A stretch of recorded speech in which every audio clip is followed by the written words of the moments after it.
ในกรณีนะครับที่ดินซึ่งเป็นทรัพย์มรดกนะครับที่มีชื่อของพ่อแม่อยู่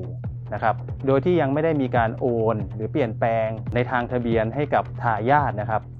ในกรณีเช่นนี้นะครับท่านจะต้องไปดำเนินการนะครับตั้งผู้จัดการมรดกโดยคำสั่งศาลเสียก่อนหลังจากที่เรามีผู้จัดการมรดกแล้วเนี่ยในการเปลี่ยนแปลงทางทะเบียนของโฉนดที่ดินนะครับเราจะต้องกระทำโดยผู้จัดการมรดกเท่านั้นนะครับดังนั้นเนี่ยแม้นะครับจะมีทายาทอื่นหรือบุคคลใดก็ตามนะครับครอบครองทรัพย์มรดกก็คือที่ดินในกรณีเช่นนี้อยู่เนี่ย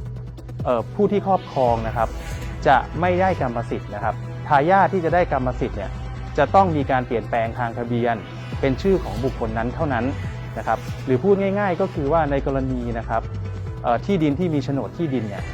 โฉนดที่ดินจะเป็นเอกสารที่แสดงถึงกรรมสิทธิ์ในที่ดิน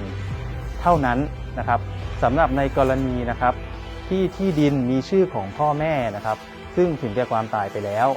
กรณีที่จะเปลี่ยนนะครับชื่อจากพ่อแม่เนี่ยไปเป็นชื่อของทายาทนะครับต้องกระทำโดยผู้จัดการมรดกเท่านั้นนะครับซึ่งผู้จัดการมรดกเนี่ยจะต้องแต่งตั้งขึ้นโดยศาลเท่านั้นไม่ว่าพินัยกรรมจะมีการระบุไว้หรือไม่ก็ตามในกรณีนะครับที่มีความจำเป็นนะครับหรือมีเหตุขัดข้องที่จะต้องจัดการมรดกนะครับซึ่งเราจะต้องกระทำผ่านผู้จัดการมรดกซึ่งแต่งตั้งโดยศาลนะครับในกรณีที่ประชาชนนะครับไม่มีเงินในการจ้างทนายนะครับสำนักงานอัยการคุ้มครองสิทธิ์นะครับและช่วยเหลือทางกฎหมายและการบังคับคดีของจังหวัดทุกจังหวัดนะครับสามารถนะครับให้บริการในการจัดตั้งผู้จัดการมรดกได้โดยประชาชนเนี่ยสามารถเดินนะครับเข้าไปหาที่สำนักงานอัยการคุ้มครองสิทธิ์ได้ทุกจังหวัดซึ่งเราจะให้บริการท่านนะครับในการจัดการ